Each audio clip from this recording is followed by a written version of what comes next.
nombre es Guadalupe Saraí Íñiguez Vega y en este video les hablaré acerca de la anemia ferropénica. Bien, el déficit de hierro es la carencia de micronutrientes más frecuente en el mundo y es la causa más común de la anemia. La ferropenia consiste en la deficiencia de los depósitos sistémicos de hierro en el organismo con un efecto nocivo, principalmente durante la infancia. Si esta condición de ferropenia se agrava o se mantiene a través del tiempo, puede desencadenar lo que conocemos como anemia ferropénica, que si bien una definición más exacta de esta es que es la disminución de la masa de glóbulos rojos o bien de la concentración de hemoglobina por debajo del segundo desvío estándar con respecto a la media en cuanto a sexo y edad. Y bueno, esta es producida principalmente por el fracaso de la función hematopoyética medular en la síntesis de hemoglobina debido a la carencia de hierro. También puede deberse a un embarazo gemelar, a un parto prematuro, a una hemorragia perinatal o a una ingesta insuficiente o inadecuada de hierro o también a una mala absorción.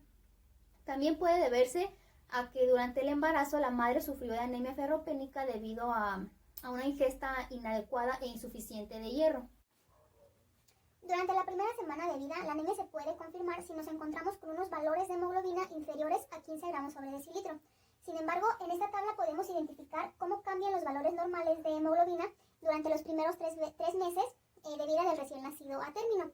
Tomando en cuenta que al nacimiento el parámetro normal es de 16.5 gramos sobre decilitro con un límite inferior normal de 13.5.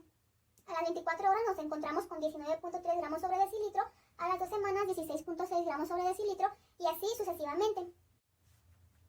Otro punto que debemos de tomar en cuenta para entender la anemia ferropénica es el metabolismo del hierro. A grandes rasgos, esto es lo que ocurre. Una vez que el hierro es ingerido a través de la dieta en su estado férrico, requerimos de la vitamina C, la cual nos va a ayudar a reducirlo a su estado ferroso, ya que en su estado ferroso es la única manera en la que se puede absorber. Una vez en este estado ferroso, ocurre una absorción a nivel intestinal, específicamente en la mucosa del duodeno. Y aquí es donde actúa el gen HFE, que nos va a regular la entrada del hierro en la célula, produciendo proteínas para que éste ingrese. Una vez que ingresa, una parte de este se convierte en ferritina, que sería el hierro almacenado en la célula, y otra parte sale de la célula, se convierte en férrico para transportarse en la célula mediante la transferrina, que esta es la proteína transportadora de hierro en la sangre. Parte de este se dirige hacia los tejidos, se convierte en ferritina y se almacena. Sin embargo, otra parte de este, mediante la transferrina, se transporta al hueso y actúa en la formación de glóbulos rojos durante la eritropoiesis. Una vez que estos cumplen los 120 días, se degradan a nivel del vaso y salen y este hierro se dirige nuevamente al hueso mediante la transferrina y se repite el ciclo. Aquí, en este metabolismo del hierro, podemos identificar que la anemia ferropénica puede deberse ya sea a una alteración en esta parte que es la formación de glóbulos rojos o bien hemoglobina, o puede deberse también a una alteración en esta parte que es la ingesta del hierro, es decir, a una deficiencia o a una mala ingesta de. En cuanto a los signos y síntomas de la anemia ferropénica nos encontramos con los siguientes. Principalmente es una palidez que suele manifestarse cuando nos encontramos con los niveles de hemoglobina inferiores ya sea a 7 u 8 gramos sobre decilitro en el paciente. Cuando nos encontramos con los niveles de hemoglobina inferiores a 5 o 6 gramos sobre decilitro, estamos hablando ya de una anemia ferropénica bastante comprometedora en la cual nos podemos encontrar signos como lo son la taquicardia, un soplo cardíaco sistólico, dilatación cardíaca, irritabilidad, anorexia y letargia. Asimismo, nos podemos encontrar con manifestaciones como lo son la astenia y la fatiga excesiva y también las uñas quebradizas. En cuanto al diagnóstico de la enfermedad, nos encontramos con 4 aspectos principales como lo son el interrogatorio, el examen físico, estudios de laboratorio y la prueba terapéutica. A través del interrogatorio podemos identificar si se trata por alguna deficiencia en la ingesta del hierro o por antecedentes ya sea de prematurez, de embarazo múltiple, algún déficit de hierro en la madre durante la gestación, alguna patología perinatal o alguna diarrea o déficit de sangre. A través del examen físico, lo principal que podemos identificar es la palidez, que es el signo principal de la enfermedad, o también podemos identificar alguna anormalidad en cuanto a las uñas y a la lengua del paciente. Mediante los estudios de laboratorio es de suma importancia evaluar a través de un hemograma, ya que en este podemos identificar tanto la hemoglobina como hematocrito disminuido, un volumen corpuscular medio, así como la concentración de hemoglobina corpuscular media disminuida y una amplitud de distribución eritrocitaria elevada.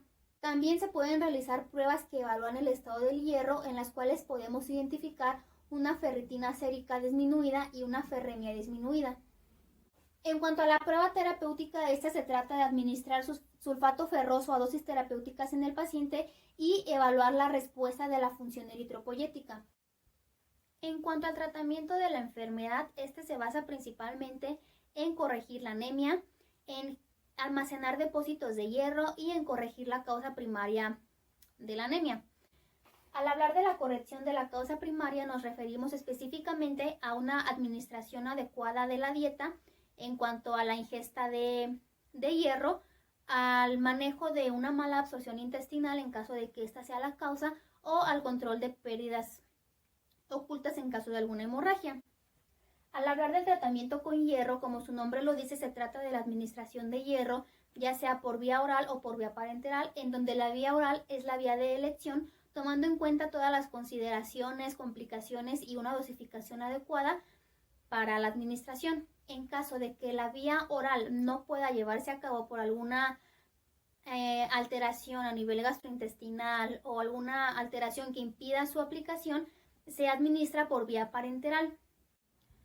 Al hablar de la transfusión de sangre, esta no siempre se indica, únicamente cuando nos encontramos con los niveles de hemoglobina inferiores a 7 gramos sobre decilitro, principalmente para corregir la descompensación hemodinámica. Al encontrarnos con pacientes con los niveles de hemoglobina arriba de 7 gramos sobre decilitros, no se indica, únicamente en casos de hipoxemia en pacientes con insuficiencia respiratoria.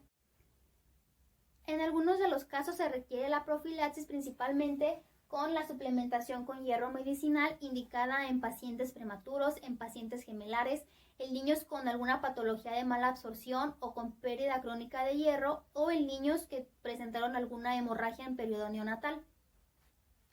Por otro lado, está la dieta, en la cual se hace hincapié en la lactancia materna. Sin embargo, una vez concluido este periodo o a partir de los 6 meses, se recomienda la introducción precoz de alimentos con alto contenido en hierro. Y finalmente, el incremento del hierro de depósitos al nacimiento. Aquí se recomienda el pinzamiento tardío del cordón umbilical, ya sea de 1 a 3 minutos después del nacimiento, con el propósito de aumentar los depósitos de hierro corporales y así disminuir la incidencia de la anemia ferropénica.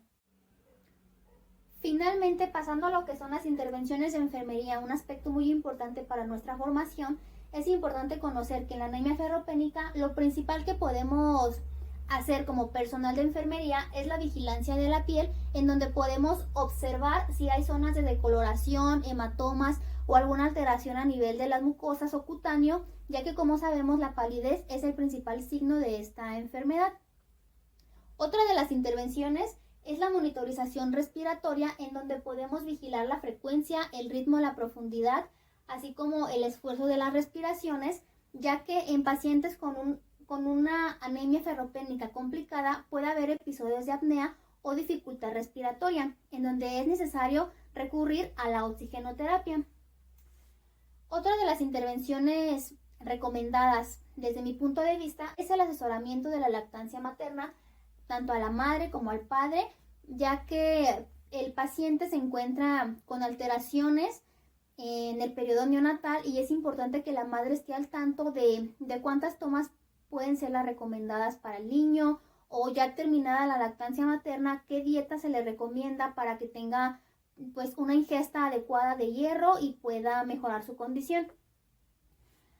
También dentro de las intervenciones que consideré importantes se encuentran los cuidados cardíacos, en donde podemos monitorizar el estado hemodinámico y monitorizar el estado cardiovascular, así como observar los signos de disminución de gasto cardíaco, ya que como les mencioné anteriormente, cuando nos encontramos con una anemia bastante comprometedora, se presentan signos de problemas cardíacos como son la taquicardia, el soplo cardíaco sistólico, entre otros, y es importante tener medidas adecuadas ante esta situación.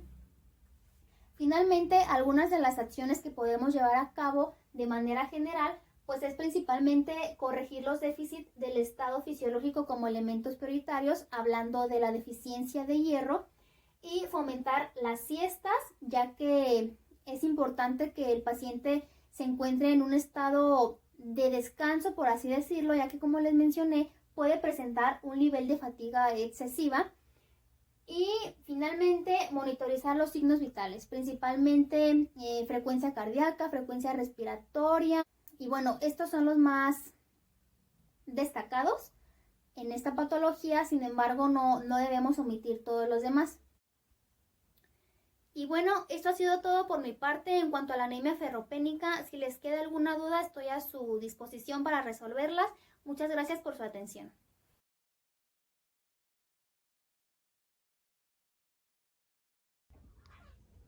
Hola, mi nombre es Esteban López, soy estudiante de la licenciatura en Enfermería del Centro Universitario de Ciencias de la Salud. En este momento yo les voy a explicar lo que es la plaquetopenia. Plaquetopenia o trombocitopenia es una disminución de los niveles de las plaquetas en el cuerpo. Estas se producen en la médula ósea y nos ayudan a tener una coagulación sanguínea y a la reparación de tejidos. Esta afectación puede tener algunas causas, como lo que son medicamentos que la madre consumió durante su embarazo. Algún ejemplo de estos son los anticonvulsivos y los antibióticos. También de origen tumoral, de origen genético. De origen genético que la madre y el hijo tengan una incompatibilidad sanguínea y por ello nos da un problema de producción de plaquetas e infecciones, los cuales pueden ser por virus, hongos y bacterias. Hablando en general, cualquier virus, hongo o bacteria que pueda dañar directamente a la madre durante su embarazo y esto nos pueda ocasionar un malestar en el producto. Al no tener suficientes plaquetas en nuestro cuerpo, nos lleva a un sangrado interno. Los sangrados internos hacen que aparezcan moretones. Los moretones vienen acompañados de descomposición de los glóbulos rojos. La descomposición de los glóbulos rojos proporciona una producción de bilirrubina en el cuerpo y la bilirrubina nos lleva a tener una ictericia. La ictericia es un color amarillento en ojos y piel de nuestros neonatos. Teniendo en cuenta que el exceso de estos sangrados internos es muy perjudicial para el cuerpo de los neonatos, porque nos puede llevar a tener un mal funcionamiento de órganos y sistemas, como son principalmente nuestro cerebro. Los pacientes con más riesgo son los pacientes de bajo peso. Al momento de nacer, si presentan un bajo peso, pues tienen más posibilidades de obtener una plaquetopenia, o las personas que son muy prematuros. Aproximadamente del 22 al 35% de pacientes que son prematuros y bajo peso, pues entran a la UCIN, lo que nos lleva a que estos tengan más susceptibilidad a tener una plaquetopenia. Y los pacientes que nacen a término, o sea que tienen un buen nacimiento correspondiente a sus semanas de gestación, pues solamente del 1 al 5% pueden presentar este padecimiento. Continuaremos hablando sobre los métodos de diagnóstico hacia nuestros pacientes. Principalmente vamos a tener un examen físico. Lo que vamos a buscar en este examen físico son la presencia de moretones o petequias y la ictericia de nuestros pacientes. También vamos a realizar un análisis en sangre. En este análisis de sangre, o lo que se pueden realizar, son un frotis, un conteo plaquetario, un test de coagulación y un hemograma completo. Realmente, pues, se necesita solamente uno de estos, pues, para conocer, o dos para verificar la información que se obtiene. ¿Qué es lo que buscamos en estos estudios? Que el conteo plaquetario sea menor a 150.000. Cuando el conteo plaquetario baja de 150, decimos que es una trombocitopenia. Muchas bibliografías hablan sobre que entre 100 a 120 todavía es un nivel estable, pero algunas fuentes, y para tener un número más fijo, tomaremos 150.000 plaquetas y es nuestra base para decir que si baja de ahí presenta un malestar, o en este caso pues presenta lo que es la trombocitopenia. Después vamos a hablar sobre la trombocitopenia grave. Esta es cuando baja más de 50.000 plaquetas en nuestro cuerpo. Esto, como les digo, lo vamos a conocer mediante un conteo plaquetario, que es un análisis en sangre. Hablaremos sobre los dos tipos de trombocitopenia, sobre precoz y tardía. Precoz 72 horas antes del parto y tardía 72 horas después. ¿Cómo sería una plaquetopenia precoz? Sería por hipoxia fetal. Esto sería una causa de una plaquetopenia precoz. Hipoxia fetal, una falta de oxígeno en nuestro neonato, o aloinmune. ¿Por qué aloinmune? Porque hay una incompatibilidad de antígeno entre madre e hijo. Una trombocitopenia tardía nos habla sobre una sepsis o sobre una enterocolitis necrosante. Estos son algunos de los ejemplos de cómo se puede presentar una trombocitopenia de manera precoz y de manera tardía. Más que nada serían como algunas de las causas del por qué se ocasiona antes y después del nacimiento. Y por último hablaremos sobre un tratamiento. Algunas bibliografías hablan o dicen que principalmente tenemos que atacar o tenemos que tratar la enfermedad por la cual estará haciendo esto. Por ejemplo, si es una sepsis, pues hay que tratar con antibióticos, hay que tratar de evadir más estas infecciones. Y también pues nos habla sobre una transfusión plaquetaria, pero se tiene que tener muchísimo cuidado sobre las transfusiones, ya que debe de ser unos niveles correctos, a un porcentaje correcto, para que nuestro bebé pues no pueda tener una complicación después. Y para concluir con las intervenciones de enfermería, como lo mencionaba hace un momento, tenemos que tratar la enfermedad base. Es muy importante para poder mantener un control de nuestro bebé. También tenemos que asegurarnos que la temperatura no baje y sea una temperatura estable, ya que si la temperatura baja nos proporcionará o nos ayudará a que la enfermedad se complique un poco más. También debemos de monitorear la oxigenación de nuestro paciente, que se mantenga estable. Al igual tenemos que evitar que el bebé sea multipuncionado, porque al momento de no haber una cascada de coagulación correcta, lo único que vamos a propiciar con multipunciones va a ser una hemorragia que va a ser muy difícil de parar. Vamos también a administrar vitamina K, obviamente bajo prescripción médica. Y por último vamos a checar signos y síntomas de mientras esté haciendo la transfusión de plaquetas. Es muy importante ver que cualquier reacción que el bebé pueda tener durante esta etapa se notifique y se comience a parar el proceso de transfusión, ya que no queremos ocasionar una volemia y nos puede llevar a una falla cardíaca. Eso es todo de mi parte, pues seguimos con el siguiente tema.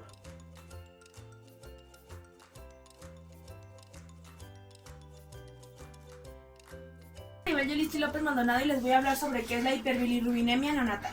Esta enfermedad consiste en la coloración amarillenta de la piel y las mucosas en un neonato. Esta es provocada por un exceso de bilirrubina, ya sea porque no se está eliminando correctamente o se está produciendo de más. Es muy común, se encuentra entre el 25 y 50% de los neonatos, pero en la mayoría de los casos se considera fisiológica. Para que se pueda considerar fisiológica tiene que aparecer después de las 42 a las 72 horas en niños a término y después de los 4 o 5 días en niños pretérmino. También tiene que tener cifras menores de 12 miligramos por decilitro en niños a término y 15 miligramos por decilitro en prematuros. Y vamos a hablar sobre la fisiopatología. Primero, pues la bilirrubina es una sustancia que se secreta de la hemólisis y es de color amarillento. Les voy a hablar sobre el proceso metabólico de la bilirrubina. La mayor cantidad, el 80% de la cantidad de bilirrubina en el cuerpo es producida por el grupo hemo. Esta se encuentra no conjugada o se le conoce como insoluble o indirecta y esta es esta bilirrubina no conjugada puede ir libre o unida a una albumina, y así va a poder entrar al hígado, y en el hígado va a pasar un proceso de conjugación que va a pasar de convertirse a directa o conjugada o conocida como soluble. Después de que que sea captada por el hígado, esta va a ser excretada por medio de la vesícula biliar hacia los intestinos, y en los intestinos va a pasar a convertirse en urobilinoides, los cuales estos ya pueden ser excretados por la orina y las heces. Los principales de la hiperbilirrubinemia es que en los bebés tienen un mayor volumen de eritrocitos, los cuales tienen una menor sobrevida, entonces esto aumenta la cantidad de bilirrubina en el cuerpo. Otra causa es la falta de maduración del hígado, ya que existe una insuficiencia hepática en la cual no se puede captar bien la bilirrubina y tampoco se producen las enzimas necesarias para que este proceso pueda suceder de manera correcta. Otro problema puede ser que exista un mayor nivel de albumina que tenga una menor afinidad por la bilirrubina. También entra aquí los hematomas, que los hematomas pueden ser producidos durante el parto y estos provocan que los glóbulos rojos se degraden más rápido y exista mayor nivel de bilirrubina. Otra causa también es que la mamá tenga un grupo sanguíneo, que el bebé tenga un grupo sanguíneo distinto al de su madre, puede ocasionar que el recién nacido reciba anticuerpos de la madre y estos generan una excesiva degradación de los glóbulos rojos. Y el factor que se considera más y que se relaciona con la hiperbilirrubinemia fisiológica es la lactancia. La lactancia pueden ser varios problemas, ya sea por culpa del galactógeno o porque tenga una ingesta insuficiente de nutrientes y provoque deshidratación y estreñimiento, o también puede suceder que tenga una flora intestinal escasa y no se puede eliminar la bilirrubina.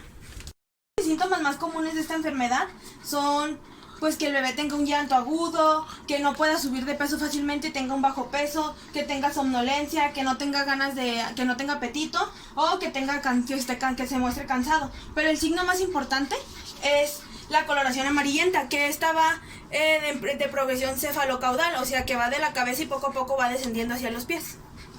La hiperbilirrubinemia también es conocida como ictericia neonatal. Uno de los tipos de ictericia neonatal es la persistente, es cuando la ictericia persiste por más de 2 semanas. También se pueden clasificar según su fracción, ya sea la directa o la indirecta. Si la fracción indirecta está más elevada, se le considera fisiológica, y si la fracción directa está más elevada, se le considera como calestasis. Esta tiene que ser más del 20% de la bilirrubina total. También está cuando entramos a la patológica, se le puede considerar patológica si cumple con estos parámetros: que la bilirrubina esté por encima de los valores normales, que esta aparezca antes de las 24 horas de vida, que la bilirrubina sérica aumente más de 0.5 miligramos por decilitro cada hora y que la bilirrubina directa sea mayor a 2 miligramos por decilitro. Dentro de la patológica se encuentran 2 cuadros clínicos de gravedad, que sería la encefalopatía aguda, que esta se divide en 3 fases, que es la precoz, la avanzada y la intermedia. En la fase precoz, el bebé va a presentar hipotonía, letargias y mala succión. En la fase intermedia, el bebé ya va a presentar estupor e irritabilidad. Y en la fase avanzada, que es la más grave, el bebé ya va a presentar un llanto agudo, disfunción auditiva, fiebre, apnea y puede llegar a presentar convulsiones, coma y hasta la muerte. Y la última fase, que es la más grave, que es la kernicterius, en esta se encuentra el depósito patológico de la bilirrubina, ya se encuentra en el cerebro, y esto puede causar parálisis cerebral latoide, disfunción auditiva, parálisis de la mirada y hasta trastorno mental de por vida. Vamos a hablar sobre los diagnósticos de la ictericia. Como ya hemos visto aquí, las escalas nos sirven mucho y aquí se puede utilizar la escala de Kramer.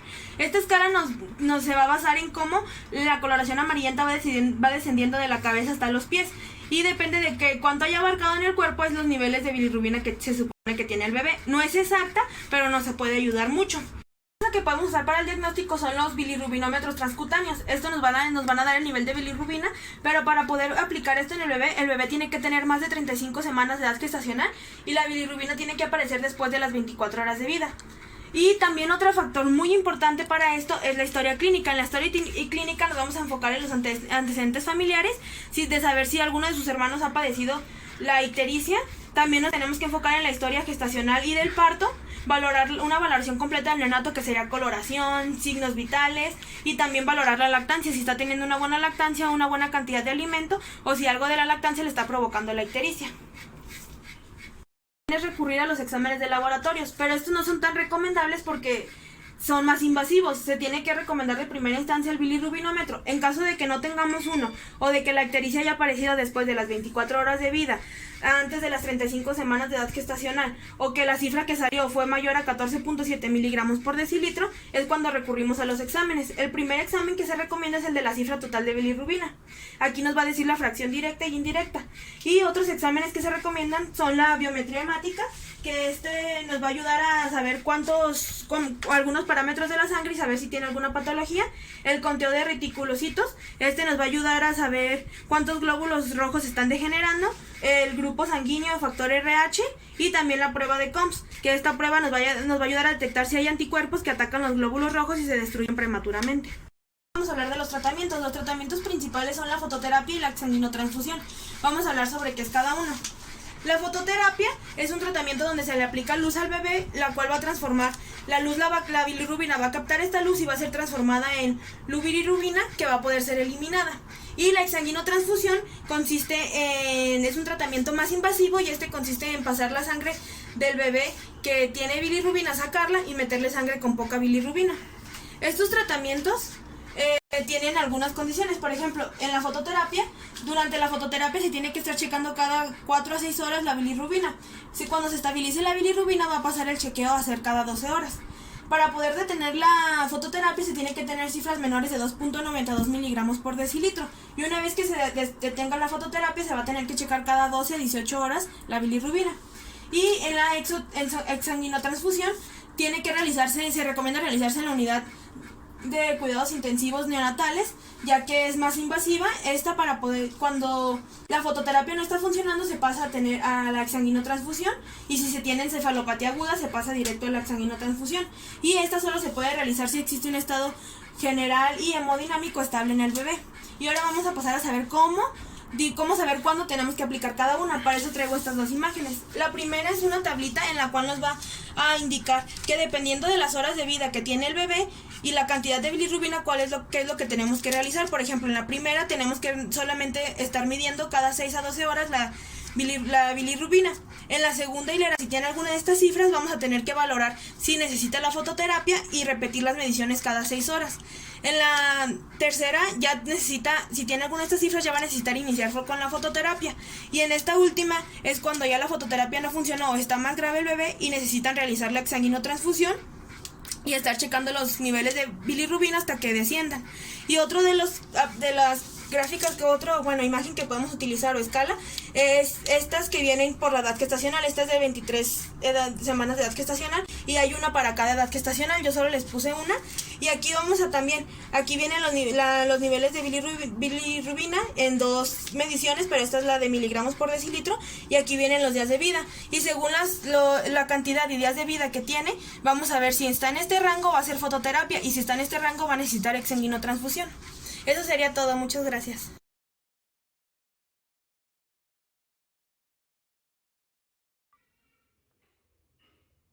Hola, mi nombre es Grecia Lua y el tema final que les estaré hablando es del manejo de hemocomponentes en el neonato, que no es más que nada lo que es la transfusión sanguínea con fines terapéuticos. Algunas de las indicaciones para su transfusión es el choque hipovolémico con pérdida sanguínea aguda, es decir, que nuestro neonato presente alguna hemorragia por un politraumatismo o por cualquier otra afección.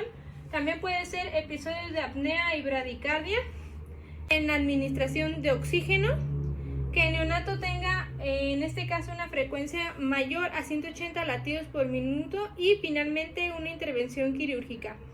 El propósito de lo que son los hemocomponentes en el neonato es normalizar el aporte de oxígeno en todos los tejidos del cuerpo.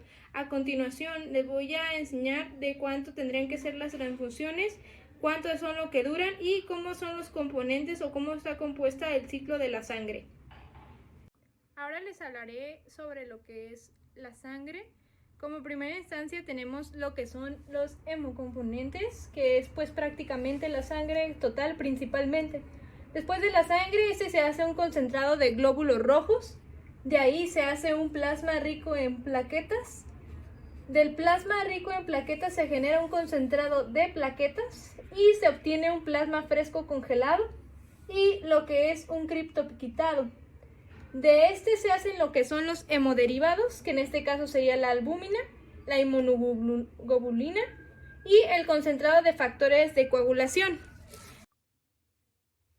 Finalmente, las indicaciones para lo que es aquí prácticamente el manejo de los hemocomponentes en el neonato.